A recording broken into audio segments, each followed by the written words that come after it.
নমস্কার বন্ধুরা, ভতেশ্বর study centre চ্যানেলে তোমাদের স্বাগতম।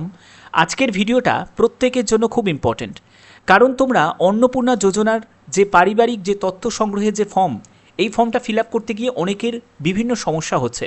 কিন্তু আমি এইটুখানি বলতে পারি যে তোমাদের এই ভিডিওটা দেখার পরে কোনো কনফিউশন আর থাকবে না। তো চলো ভিডিওটা শুরু করছি। তো প্রথমে আমি একটি ফ্যামিলি এক্সাম্পল স্বরূপ একটি ফ্যামিলি দিয়ে তোমাদের বুঝিয়ে দিচ্ছি যে কিভাবে তোমরা ফর্মটা ফিল আপ করবে। প্রথমে হেড অফ ফ্যামিলি, যার নাম রতন দাস। প্রথম সদস্য পূজা দাস, তারই ওয়াইফ। দ্বিতীয় সদস্য রাজু দাস, তাদের পুত্র। এবং তৃতীয় সদস্য হচ্ছে রানু দাস, তাদের হচ্ছে পুত্রবধূ, মানে রাজুর ওয়াইফ। এবং চতুর্থ সদস্য হচ্ছে এই রাজু দাস রানু দাসের পুত্র বিজয় দাস। ঠিক আছে, চলো এবার আমি ফর্মটা এবার কীভাবে ফিল আপ করছি দেখে নাও। তো এখানে হেড অফ ফ্যামিলি, যিনি বয়সে বড়, রতন দাস, অবশ্যই তিনি জীবিত, তার নামটা এখানে আমি উল্লেখ করলাম। এবার তোমার আধার কার্ড অনুযায়ী যেহেতু তোমাকে আধার কার্ডটা বার করতে হবে, এবং আধার কার্ডে যা লেখা আছে, যেরকম তোমাদের জন্ম তারিখ সব কিছু এবং আধার নাম্বার সব কিছু নির্ভুলভাবে তোমাকে এখানে লিখতে হবে। ঠিক আছে, এরপরে হচ্ছে লিঙ্গ, সে পুরুষ, তো অবশ্যই পুরুষে গিয়ে টিকটা দেবে এবং তার আধার নাম্বারটা লিখবে। এর পরবর্তী চলে যাচ্ছি, সেটা হলো ডিজিটাল রেশন কার্ডের পারিবারিক আইডি যদি থাকে তাহলে লিখবে, না থাকলে প্রয়োজন নেই। পরিবারের টোটাল সদস্য কতজন? 5 জন, তো আমি এখানে 5 জন লিখে দিয়েছি।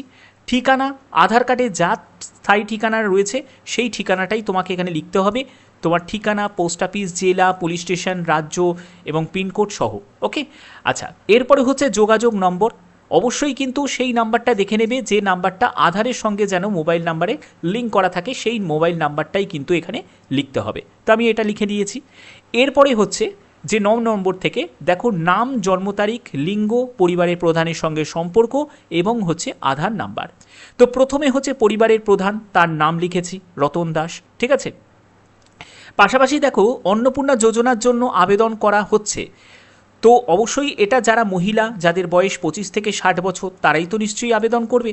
তাহলে সেক্ষেত্রে রতন দাসের পাশে কিন্তু এই হ্যাঁতে গিয়ে আবার টিকটা দিও না। তো এবার হচ্ছে তার ওয়াইফ পূজা দাস, তার বয়স 1/1/1980 সালে, তাহলে হিসাব অনুযায়ী সে এই মানে প্রকল্পটা পাওয়ার হচ্ছে যোগ্য। তাহলে সেক্ষেত্রে সে এই প্রকল্পের জায়গাটা এই হ্যাঁতে গিয়ে টিকটা দিয়ে দেবে। এবং লিঙ্গ, সে মহিলা। পরিবারের প্রধানের সঙ্গে সম্পর্ক, সে তার কী হয়? স্ত্রী হয়। তার আধার নাম্বারটা উল্লেখ করে দিয়েছি। এরপরে হচ্ছে সদস্য 2, তার পুত্র, যার নাম হচ্ছে রাজু দাস, তার জন্ম তারিখটা এরকম লিখেছি এবং তার লিঙ্গ, সে পুরুষ। এবং হচ্ছে তার পরিবারের প্রধানের সঙ্গে সম্পর্ক কি? সে হচ্ছে পুত্র। ঠিক আছে, এবং তার আধার নাম্বারটা লিখেছি। তো এরকম তোমাদের নাম করে করে বুঝিয়ে দিচ্ছি যাতে তোমাদের বুঝতে সুবিধা হয়। এরপরে হচ্ছে সদস্য 3, সে হলো রানু দাস, রাজু দাসের ওয়াইফ। তো তার জন্ম তারিখটা এটা এবং তার লিঙ্গ হচ্ছে মহিলা এবং পরিবারের প্রধানের সঙ্গে সম্পর্ক কি? সে তার বৌমা। ঠিক আছে, মানে পরিবার প্রধানের বৌমা এবং হচ্ছে আধার নাম্বারটা এরকম। তো এখানে এই যে পাশে তোমরা দেখতে পাচ্ছ এখানে হ্যাঁ, তো হ্যাঁ তো টিক দিতেই পারি, কারণ 1995 সালে জন্ম অনুযায়ী তাহলে সে এই মানে প্রকল্পের জন্য, এই অন্নপূর্ণা যোজনার জন্য সে যোগ্য। তাহলে আমি এখানে হ্যাঁতে গিয়ে টিক দিলাম।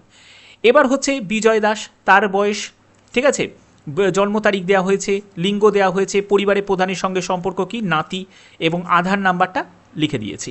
তো এই জায়গাটা তোমাদের ক্লিয়ার, তোমরা বুঝে গেছো। ওকে, আচ্ছা, এবার হচ্ছে যে পরিবারের প্রধান এবং পরিবারের সকল প্রাপ্তবয়স্কের সদস্যের ব্যাংক অ্যাকাউন্ট। ঠিক আছে, এখানে তোমাদের প্রথমে head of family Ratan Das, তার ব্যাংক ধরো এসবিআইতে রয়েছে, তুমি স্টেট ব্যাংক অফ ইন্ডিয়া লিখতে পারো বা এসবিআই বলে শর্টও লিখতে পারো।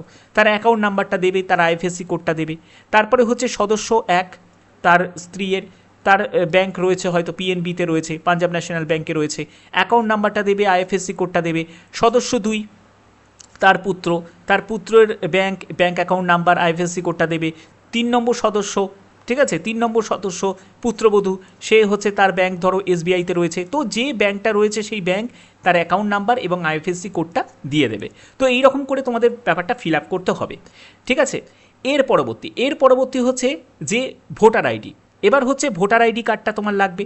তো ভোটার আইডি কার্ডের প্রথমে দেখো হেড অফ ফ্যামিলির তার যে এপিক নাম্বার, বিধানসভা ক্ষেত্র এবং অংশ নম্বর, ঠিক আছে, এখানে উল্লেখ করতে হবে। সদস্য 1-এর যদি আমি দেখি, সেখানে সদস্য 1-এর যা তোমার এপিক নাম্বারটা রয়েছে সেই এপিক নাম্বারটা তোমাকে প্রথমে এখানে বসাতে হবে। তারপরে হচ্ছে সদস্য 2, তার এপিক নাম্বারটা বসাবে, বিধানসভা ক্ষেত্রে অংশ নাম্বারটা বসাবে, ঠিক আছে। তারপর সদস্য 3 তার হচ্ছে এপিক নাম্বার, তার অংশ নাম্বারটা বসাবে। এবার 4 নম্বর সদস্য, তার ক্ষেত্রে আমি কিন্তু এটা ফাঁকা রেখেছি, কারণ তার ভোটার কার্ড নেই, ঠিক আছে, তার জন্য আমি এই জায়গাটা ফাঁকা রেখে দিয়েছি। তোমাদের কিছু লেখার প্রয়োজন নেই, শুধু জাস্ট ফাঁকা রেখে দিলেও হবে। ওকে, আচ্ছা, এর পরবর্তী চলে যাচ্ছি, সেটা হচ্ছে বিভাগ বা ক্যাটাগরি। তো কোন ক্যাটাগরি থেকে হেড অফ ফ্যামিলি বিলং করছে, তো যদি জেনারেল থেকে হয়ে থাকে তাহলে তুমি জেনারেলে গিয়ে টিক দেবে, বা যদি এসসি থেকে হয়ে থাকে, এসটি থেকে, ইডাব্লিউএস থেকে, তো সেটাই তুমি টিক দেবে, ঠিক আছে। এরপরে হচ্ছে রেশন কার্ড, খাদ্য ভর্তুকি। এখানে বলছে আপনি কি ডিজিটাল রেশন কার্ড আছে, মানে আপনার কি ডিজিটাল রেশন কার্ড আছে, তো যদি থাকে তাহলে এখানে হ্যাঁ থেকে টিক দেবে। যদি হ্যাঁ হয় তাহলে কার্ডের ধরন কি, কোন ধরনের কার্ড রয়েছে, তো এখান থেকে আমি যে কার্ডটার ধরন রয়েছে সেই কার্ডেতে গিয়ে আমি টিক দিলাম। পরিবারটি রেশন দোকান থেকে মাসিক রেশন তুলছে কিনা, যদি তোলো মাসিক রেশন তাহলে হ্যাঁ থেকে টিক দেবে, নাহলে নাইতে গিয়ে টিক দেবে, তো আমি এখানে হ্যাঁ থেকে টিক দিলাম। এরপরে চলে যাচ্ছি সম্পদ। সম্পদের ব্যাপারে দেখো, বাড়ির ধরন, আপনার বাড়িতে কি 3 বা তার বেশি পাকা ঘর রয়েছে, যদি থাকে তাহলে হ্যাঁতে গিয়ে টিক দিয়ে দেবে। পরিবারের জমির মালিকানা যদি থাকে তাহলে হ্যাঁতে গিয়ে টিক দেবে, এবং তার জন্য রেজিস্ট্রেশন নথি, মিউটেশন কপি এবং আরওআরের যেটা সেই রেকর্ডটা কিন্তু লাগবে, তো আমি এখানে হ্যাঁতে গিয়ে টিক দিয়ে দিলাম, ঠিক আছে। তো এরপরে হচ্ছে পরিবারের সকল সদস্যের মোট জমির পরিমাণ কত, তা আমি এখানে 30 শতক দিয়েছি। এর জন্য রেজিস্ট্রেশন নথি এবং সর্বশেষ আরওআরের জমির নথিটা কিন্তু লাগবে। তারপরে হচ্ছে অবাণিজ্যিক মোটর চালিত 4 চাকার গাড়ি কি আছে, যদি থাকে তাহলে হ্যাঁতে গিয়ে টিক দেবে, নাহলে নাইতে গিয়ে টিক দেবে। যদি হ্যাঁতে গিয়ে টিক দাও তাহলে গাড়ির সংখ্যা এবং রেজিস্ট্রেশন নাম্বারটা কিন্তু এখানে লিখতে হবে। ওকে, এবার চলে যাচ্ছি পরিবার ভিত্তিক সদস্যদের স্বাস্থ্য বিমা। দেখো, স্বাস্থ্য বিমা যদি তুমি পেয়ে থাকো, মানে তুমি ধরো কোনো স্বাস্থ্যসাথী পেয়ে থাকো, ঠিক আছে, তাহলে সেটাও তো একটা সরকারি স্বাস্থ্য বিমাই, তো সেক্ষেত্রে তোমাদের সেটা উল্লেখ করতে পারবে। এবং যদি হ্যাঁ হয়, হ্যাঁতে গিয়ে টিক দাও, তাহলে সেক্ষেত্রে তোমার স্বাস্থ্যসাথী এবং সেটা 5 লক্ষের যেহেতু একটা স্কিম থাকে সেটা। ওকে, এবার দেখো, যতদিন না তোমাদের আয়ুষ্মান ভারতের পুরোপুরি মানে এনরোল হচ্ছে, ততদিন কিন্তু তুমি স্বাস্থ্যসাথী পাবে, মানে যা ফেসিলিটি পাচ্ছিলে সেটাই কিন্তু কন্টিনিউ চলবে। ওকে, এবার হচ্ছে যে পরিবারের এই যে হেড অফ ফ্যামিলি, সে সরকারি স্বাস্থ্য বিমা এবং সে যে অঙ্কটা সেটা লিখবে, প্রিমিয়ামের বিবরণ সেটা কিন্তু এখানে দিতে পারো। এরপরে হচ্ছে সদস্য 1, তারপরে হচ্ছে সেও সরকারি থেকে, সদস্য 2 সেও সদস্য 2 সেও পাচ্ছে স্বাস্থ্যসাথী পাচ্ছে, ফেসিলিটি পাচ্ছে, ঠিক আছে। কিন্তু 3 নম্বর আর 4 নম্বর সদস্য, 3 নম্বর মানে তার পুত্রবধূ এবং হচ্ছে তাদের যে সন্তান, মানে রাজু দাসের যে সন্তান, সে কিন্তু কোনো স্বাস্থ্যসাথী সুবিধা পায় না, তাহলে সেক্ষেত্রে এই দুজন কিন্তু আমি কোনো দাগ দিইনি। যদি তোমাদের কেউ পায় তাহলে সেটার ক্ষেত্রে তুমি কিন্তু সেখানে টিকটা দেবে, এবং বিমার অঙ্ক এবং প্রিমিয়ামের বিবরণ সেটা কিন্তু উল্লেখ করতে পারো, ঠিক আছে। চলো, এবার চলে যাচ্ছি পরবর্তীতে হচ্ছে যে পেশা বা আয়, যে আয় বা পেশার কথা বলা হচ্ছে, যে কোনো সদস্য কি আয়কর বা পেশাগত কর প্রদান করেন, যদি করে তাহলে সেক্ষেত্রে হ্যাঁ করবে, আর না হলে নাইতে গিয়ে টিক দিয়ে দেবে। তো আমি এখানে না করলাম, ঠিক আছে। যদি হ্যাঁ করো তাহলে তুমি সেটা হ্যাঁ করতে পারো। এবং এখানে বলছে পরিবারের সদস্যদের প্যান কার্ড আছে কিনা, যদি থাকে তাহলে হ্যাঁতে গিয়ে টিক দেবে, না হলে তুমি নাইতে গিয়েও টিক দিতে পারো, ঠিক আছে। এবার যদি তুমি হ্যাঁতে গিয়ে টিক দাও তাহলে সেখানে হেড অফ ফ্যামিলি, তার নাম, তার প্যান কার্ডের নাম্বার, সদস্য 1 তার নাম, তার প্যান কার্ডের নাম্বার সেটা উল্লেখ করবে। এখানে যেমন যে হেড অফ ফ্যামিলি তার কোনো প্যান কার্ড নেই, এদের প্যান কার্ড নেই, শুধুমাত্র সদস্য 2 যে রাজু দাস তাদের যে পুত্র, তার এখানে নাম এবং প্যান কার্ড নাম্বার বসিয়েছি, যেহেতু তার প্যান কার্ড রয়েছে। ওকে, আচ্ছা, এখানে দেখো পরবর্তীতে আমি চলে যাচ্ছি, সেটা হচ্ছে যে কর্মসংস্থানের ধরন, ঠিক আছে। কর্মসংস্থানের ধরন, পরিবারের প্রধান অর্থাৎ হেড অফ ফ্যামিলি সে কী ধরনের কাজ করে সেটার ব্যাপারে জানতে চাইছে, তো এখান থেকে তোমরা সেটা দেখে নেবে কী ধরনের কাজ করে। তো আমি এখানে দেখো যে বেসরকারি ক্ষেত্রে বেতনভুক্ত কর্মচারী, তো এই জায়গাটা আমি টিক দিলাম, তোমরা তোমাদের যেটা সেটাই তোমরা টিক দেবে। এটা গেল হচ্ছে হেড অফ ফ্যামিলি। এবার হচ্ছে সদস্য 1, তার স্ত্রী কোনো রকম কোনো কাজ করে না, তাহলে সেক্ষেত্রে আমি এখানে বেকারই রাখতে পারি, বাট এখানে আমি টিক দিয়ে দিলাম। তারপরে হচ্ছে 2 নম্বর সদস্যের ক্ষেত্রে এখানে হচ্ছে যে রাজু দাস তাদের পুত্র, সে একটি পার্ট টাইম কাজ করে, তার জন্য আমি এখানে একটি টিক দিলাম। সদস্য 3 মানে রাজু দাসের ওয়াইফ, সে কোনো কাজ করে না, ঠিক আছে, সে কোনো কাজ করে না, তাহলে সেক্ষেত্রে আমি এখানে বেকারের মধ্যেই রাখলাম। তারপরে চতুর্থ যে সদস্য, ঠিক আছে, এবং চতুর্থ সদস্যের ক্ষেত্রে আমি এখানে সেটাও আমি এখানে বেকারই রাখলাম। তো এই হচ্ছে মেন ব্যাপারটা, আমি এরকম করে সেট করে নিলাম। এবার তোমাদের যা যা তোমাদের কন্ডিশন সেই অনুযায়ী তোমাকে টিকটা দিতে হবে। আচ্ছা, এবার হচ্ছে যে দেখো শিক্ষিত প্রাপ্তবয়স্ক সদস্য এবং অশিক্ষিত প্রাপ্তবয়স্ক সদস্যের সংখ্যা। এখানে হচ্ছে 3 জন হচ্ছে শিক্ষিত আছে আর 2 জন হচ্ছে অশিক্ষিত আছে। এখানে প্রথমে হেড অফ ফ্যামিলি, তিনি শিক্ষিত না অশিক্ষিত, তিনি অশিক্ষিত আছে। তাহলে সেক্ষেত্রে তোমাকে শিক্ষাগত যোগ্যতার কোনো বসাতে হচ্ছে না, মানে কিছু লিখতে হচ্ছে না। তারপরে হচ্ছে সদস্য 1, ঠিক আছে, তারই ওয়াইফ, তো সেও কিন্তু অশিক্ষিত, তাহলে আর কিছু লিখতে হচ্ছে না শিক্ষাগত যোগ্যতা। এবার 2 নম্বর সদস্য হচ্ছে তোমার রাজু দাস, সে হচ্ছে শিক্ষিত এবং সে গ্র্যাজুয়েট বলে লিখে দিয়েছি। এবার 3 নম্বর সদস্য, তার স্ত্রী, সেও হচ্ছে শিক্ষিত, সে উচ্চ মাধ্যমিক পাস। এবং এবং হচ্ছে যে চতুর্থ সদস্য তাদের যে পুত্র, সে হচ্ছে শিক্ষিত, তাহলে সে তার এখানে শিক্ষাগত যোগ্যতাটা লিখে দিয়েছি। ঠিক আছে, তোমাদের যে শিক্ষাগত যোগ্যতা সেটা তোমরা লিখবে। এবার হচ্ছে যে কোনো সদস্য কি কোনো সাংবিধানিক পদ বা মন্ত্রী বা সাংসদ, বিধায়ক এইসব পদে রয়েছে, যদি হ্যাঁ হয় তাহলে সেই সদস্যর নম্বরটা লিখতে হবে, আর যদি না হয় তাহলে এগুলো কিছু করার দরকার হচ্ছে না। তো তারপরে বলছে কোনো সদস্য কি পেনশনভোগী, যদি সরকারি পেনশনভোগী হয় তাহলে হ্যাঁ করবে, না হলে তুমি না করবে। যদি হ্যাঁ হয় তাহলে কত নম্বর সদস্য সেই সদস্যটা লিখতে হবে, 1 নম্বর সদস্য, 2 নম্বর সদস্য না 3 নম্বর সদস্য, সেটা লিখতে হবে। এরপরে তুমি কি মানে কোনো সদস্য কি জিএসটির অধীনে নিবন্ধিত আছে, যদি থাকে তাহলে হ্যাঁ করবে এবং জিএসটি নাম্বারটা লিখতে হবে, আর না হলে না করে দেবে। এরপরে হচ্ছে পরিবারের মোট বার্ষিক আয় কত, বার্ষিক আয় বলেছে, তো আমি এখানে বার্ষিক আয়টা একটা বসিয়ে দিয়েছি। এরপরে হচ্ছে সিএএ আবেদন বর্তমান অবস্থা যদি থাকে, তো এক্ষেত্রে যদি তোমাদের সিএর বর্তমান অবস্থা যদি থাকে, মানে ধরো তুমি আবেদন করা হয়েছে, যদি হ্যাঁ হয় তাহলে আবেদন নাম্বারটা দেবে, আর যদি ইস্যু করা হয়েছে হ্যাঁ হয় তাহলে সার্টিফিকেট নাম্বারটা দেবে। তো এক্ষেত্রে এখানে আমি জাস্ট যদি এরকম কোনো মানে তোমার যদি সিএর যদি কোনো বর্তমান অবস্থায় কোনো প্রবলেম যদি না থাকে, তাহলে এখানে তুমি প্রযোজ্য নয় মানে নট অ্যাপ্লিকেবলে গিয়ে তোমাকে এখানে টিক দিয়ে দেবে, এই প্রযোজ্য নয়তে গিয়ে টিক দিয়ে দেবে যদি তোমাদের কোনো সমস্যা না থাকে। আর যদি থাকে তাহলে তোমাদের আবেদন করা হয়েছে এবং আবেদন নাম্বারটা এখানে উল্লেখ করে দেবে। ঠিক আছে, তো ব্যাপারটা বোঝাতে পারলাম? তো এই রকম তোমাদের কিন্তু ফিল আপটা করতে হবে। এরপরে চলে যাচ্ছি ক্রেডিট কার্ড। দেখো তোমার যদি কিষাণ ক্রেডিট কার্ড, শিল্পী ক্রেডিট কার্ড বা মৎস্যজীবী ক্রেডিট কার্ড বা শিক্ষার্থী কোনো ক্রেডিট কার্ড যদি নেওয়া থাকে, তাহলে সেক্ষেত্রে তোমাকে সেই নাম্বারটা, তারপরে আইডি সংখ্যা এবং কোন ডেটে ইস্যু করা হয়েছে সেই ইস্যুইং ডেটটা, সেটা তোমাকে লিখতে হবে। ঠিক আছে, আদারওয়াইজ যদি কোনো রকম তুমি কিষাণ ক্রেডিট কার্ড বা এই রকম ক্রেডিট কার্ডের কিছু যদি না নেওয়া থাকে, তাহলে এগুলো তোমার ফিল আপ করার কোনো প্রয়োজন নেই, জাস্ট স্কিপ করে নিচে নেমে যাবে। এর পরবর্তী চলে যাচ্ছে যে এসআইআর 2026-এ যদি তোমার নাম বাদ পড়ে থাকে, তবে মামলাটি ট্রাইব্যুনালে বিচারাধীন কিনা সেটা জিজ্ঞেস করছে। যদি না হয় তাহলে তুমি এখানে নাইতে গিয়ে টিক দেবে, আর যদি হ্যাঁ হয় তাহলে মামলার বিবরণ তোমাকে লিখতে হবে।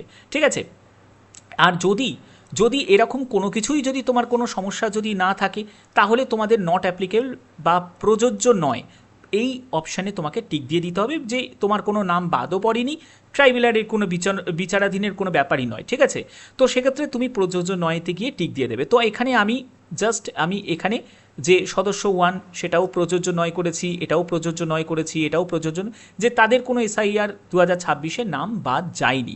যদি বাদ গিয়ে থাকে তাহলে এখানে জাস্ট হ্যাঁ করবে এবং মামলার বিবরণ সেটা কিন্তু লিখে দেবে। বোঝা গেল? আচ্ছা, এর পরবর্তী চলে যাচ্ছে। এর পরবর্তী হচ্ছে যে যদি তোমার পরিবারে কোনো শিশু সদস্য থাকে, যদি থাকে, তাহলে সেই শিশু সদস্যের নাম, তার শ্রেণী, সে কোন বিদ্যালয়ে পড়ে, সে সরকারি কোনো বিদ্যালয়ে না বেসরকারি না মাদ্রাসা না অন্যান্য মাদ্রাসা, সেটা কিন্তু লিখতে হবে। ঠিক আছে, তো যদি থাকে তাহলে কিন্তু সেটা লিখবে। এবং দেখো পরবর্তী যেটি আছে সেটা হলো শিশুদের টিকাকরণের বর্তমান অবস্থা। যদি টিকাকরণ নিয়েছো তাহলে হ্যাঁ করবে। ঠিক আছে, আর যদি টিকাকরণ নাও নি তাহলে সেক্ষেত্রে টিকাকরণ নেওয়া হয়নি, তাহলে সেক্ষেত্রে এইখানে তোমাদের নিচের দিকেই টিকটা দিয়ে দেবে। তো এটা যদি তোমাদের পরিবারে কোনো শিশু সদস্য থাকে তাদের জন্য কিন্তু এটা বলা হচ্ছে। ওকে, বোঝা গেল? আচ্ছা, পরবর্তী আমরা চলে যাচ্ছি। পরবর্তী হচ্ছে সরকারি প্রকল্পের আওতায় সুবিধা। দেখো এই ব্যাপারটা বুঝে নাও।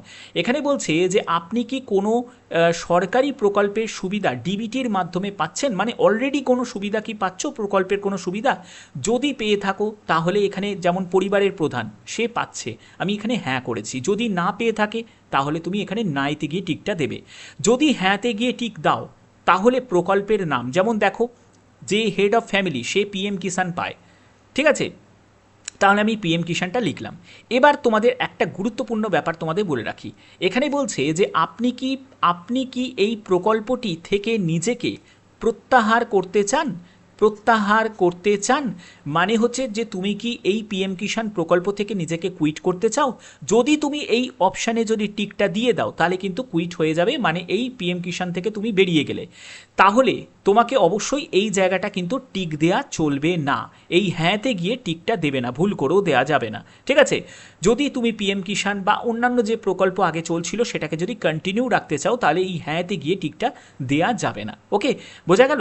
আচ্ছা, এর পরবর্তী হচ্ছে সদস্য 1, সেও দেখো, সেও পিএম কিষাণের ধরো সুবিধা সে পায়, পিএম কিষাণে সে সুবিধা পায়, ঠিক আছে? তাহলে হ্যাঁতে গিয়ে কিন্তু টিক দেওয়া যাবে না, এখানেই কিন্তু সদস্য 1 সে প্রকল্পের সুবিধা পায়, তার জন্য এখানে হ্যাঁতে গিয়ে টিক দিয়ে দিলাম, ঠিক আছে? ওপরের হ্যাঁতে গিয়ে টিক দেওয়া যাবে, পাশের যেটা দেওয়া আছে যে প্রকল্পটি থেকে নিজেকে প্রত্যাহার করতে যান এটাতে কিন্তু টিক দেওয়া যাবে না।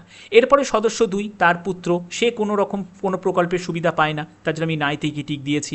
তারপরে 3 নম্বর সদস্য, তাদের বৌমা, সেও কোনো প্রকল্পের সুবিধা পায় না, তাহলে আমি নাইতে গিয়ে টিক দিয়েছি। এরপরে তাদের হচ্ছে নাতি, সেও কোনো প্রকল্পের সুবিধা পায় না, তার জন্য আমি নাইতে গিয়ে টিক দিয়েছি। তো এই হয়ে গেল মেন ব্যাপার। তো এই হলো তোমাদের সম্পূর্ণ একটা ফর্ম ফিল আপ, এবং তোমাদের ঘোষণা ও সম্মতি অনুযায়ী যা যা তুমি ইনফরমেশন দিয়েছো সেটা একদম সঠিক। হ্যাঁ, তার জন্য তোমাদের সম্মতিতে গিয়ে টিকটা দিতে হবে, এবং সর্বশেষ যে স্বাক্ষরটা হবে সেটা হলো হেড অফ ফ্যামিলির, তার কিন্তু স্বাক্ষরটা হবে, মানে যে রতন দাস, যে এক্সাম্পল স্বরূপ আমি যাকে ধরেছি সেই কিন্তু স্বাক্ষরটা করবে। তো আশা করি এই ভিডিওর মাধ্যমে তোমাদের সুন্দর করে আমি বোঝাতে পারলাম ফর্ম ফিল আপটা। তো যদি তোমরা এরকমই যদি অনলাইনে ফর্ম ফিল আপ যখন স্টার্ট হবে তোমাদের 1 জুন থেকে, যা মোটামুটি বলা রয়েছে অফিসিয়াল নোটিফিকেশানে, সেখানে 1 জুন থেকে তোমাদের online form fill up start হবে। তোমরা যদি form fill up online related যদি ফর্ম ফিল আপ দেখতে চাও তাহলে অবশ্যই কিন্তু তোমরা কমেন্টে জানাবে। তো আশা করি ভিডিওটার মাধ্যমে প্রত্যেকটি তথ্য তুলে ধরতে পারলাম। যদি ভিডিওটা ভালো লাগে অতি অবশ্যই ভিডিওটাতে একটি লাইক করুন, চ্যানেলটিকে সাবস্ক্রাইব করে বেল আইকনটাকে অল করে রেখো। এখনের মতো এটুকুই, টাটা।